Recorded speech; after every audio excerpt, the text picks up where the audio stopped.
Bapak Ibu, Sobat Pembelajar, selamat datang pada e-learning proses bisnis review PIPK. Setelah mengikuti program ini, Bapak dan Ibu diharapkan mampu menjabarkan proses bisnis review PIPK sesuai dengan peraturan yang berlaku. Ada 3 mata pelajaran yang akan dipelajari, yaitu pertama, overview proses bisnis penerapan dan penilaian PIPK. Yang kedua, review atas penilaian PIPK. Dan yang ketiga, catatan dan laporan hasil review. Berbicara PIPK, ada 3 tahapan yang penting di dalamnya, yaitu penerapan, penilaian, dan review PIPK. Penerapan PIPK dilaksanakan oleh pihak manajemen. Penilaian PIPK dilakukan oleh tim penilai dan review PIPK dilakukan oleh aparat pengawasan intern pemerintah atau APIP. Sebelum melaksanakan review, APIP harus memahami tahapan penerapan maupun penilaian PIPK. Nah, pada mata pelajaran yang pertama ini, kita akan membahas overview proses bisnis penerapan dan penilaian PIPK. Untuk memahami materi mengenai overview proses bisnis penerapan dan penilaian PIPK ini dengan baik, bersama saya, Sutiono, kita akan membahas mengenai pertama, overview PIPK, kedua, matriks pengendalian risiko, ketiga, penilaian PT dan PUTIK, dan terakhir, penilaian PIPK. Berikut penjelasannya. Baiklah Sobat Pembelajar, kita akan bahas pokok bahasan pertama, overview PIPK. Bagaimana hubungan antara PIPK dengan SPIP? PIPK merupakan bagian dari SPIP, di mana SPIP bertujuan untuk memberikan keyakinan yang memadai atas tercapainya tujuan organisasi secara keseluruhan. Sementara PIPK bertujuan secara spesifik untuk memberikan keyakinan pada laporan keuangan. SPIP memiliki 4 tujuan, di mana salah satunya adalah tujuan dari PIPK, yaitu keandalan atas laporan keuangan. 5 unsur dan ruang lingkup implementasi pengendalian internal antara SPIP dan PIPK sama. Pengendalian intern atas pelaporan keuangan tampak pada surat pernyataan tanggung jawab pada paragraf yang kedua. Dalam paragraf tersebut tercantum laporan keuangan telah disusun berdasarkan sistem pengendalian intern yang memadai.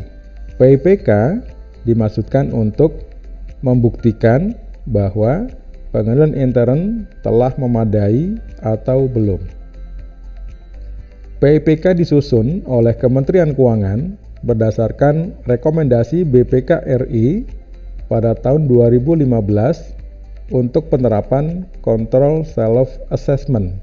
Kementerian Keuangan menindaklanjutinya dengan menerbitkan PMK nomor 14 tahun 2017 tentang PIPK dan direvisi dengan Peraturan Menteri Keuangan nomor 17 tahun 2019. Baiklah Sobat Pembelajar, kita akan bahas pokok bahasan pertama, overview PIPK. PIPK terdiri dari tahapan penerapan, penilaian, dan review PIPK. Tujuan dan penerapan masing-masing tahapan dapat dilihat pada slide berikut ini. Sobat Pembelajar, PMK nomor 17 tahun 2019 terdiri dari 6 bab dan 21 pasal dengan sistematika sebagai berikut.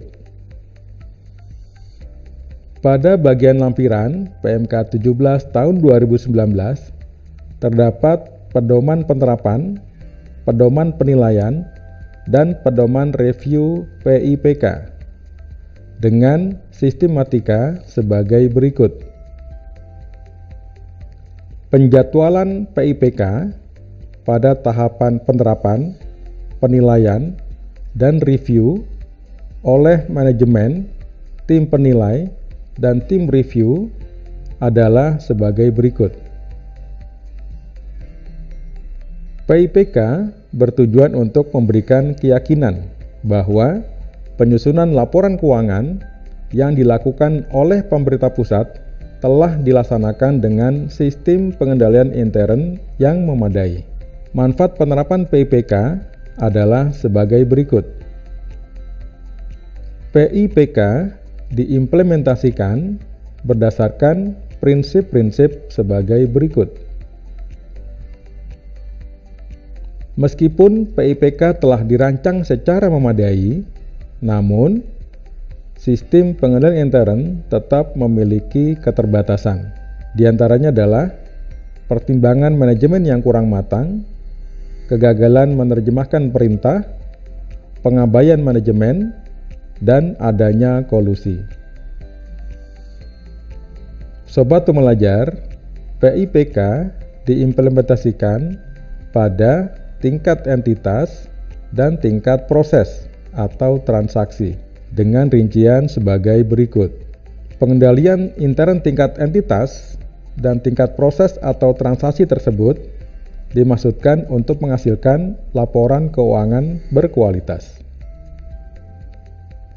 Berikut ini adalah ruang lingkup penerapan PIPK, baik pada level entitas maupun pada level aktivitas. Sobat Pembelajar, berikutnya kita akan bahas pokok bahasan yang kedua, yaitu matriks pengendalian risiko. Setiap entitas akuntansi dan entitas pelaporan bertanggung jawab untuk mengelola, memelihara, dan memutakhirkan dokumentasi penerapan PIPK. Berikut ini adalah fungsi dokumentasi penerapan PIPK dan hal-hal yang perlu diperhatikan.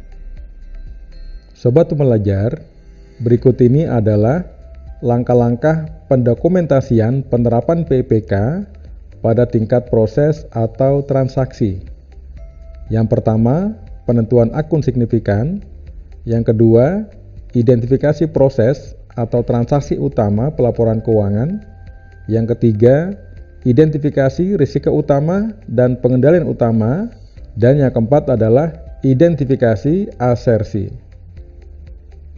Akun signifikan adalah akun yang memiliki kemungkinan salah saji material atau menurut pertimbangan manajemen perlu dievaluasi karena alasan tertentu. Berikut ini adalah faktor-faktor yang perlu dipertimbangkan dalam menentukan akun signifikan. Berikut ini adalah hal-hal yang perlu diperhatikan dalam melakukan identifikasi proses atau transaksi utama pelaporan keuangan. Berikut ini adalah hal-hal yang perlu diperhatikan dalam melakukan identifikasi risiko utama dan pengendalian utama. Berikut ini adalah hal-hal yang perlu dilakukan oleh manajemen dalam melakukan identifikasi asersi. Bapak dan Ibu, Sobat Pembelajar, keempat langkah yang sudah dilakukan sebelumnya akan menghasilkan matriks risiko pengendalian sebagai berikut. Matriks tersebut dikenal juga dengan tabel A. Pihak manajemen menyusun tabel A mulai dari kolom 1 hingga kolom 8. Kolom 9 akan diisi oleh tim penilai.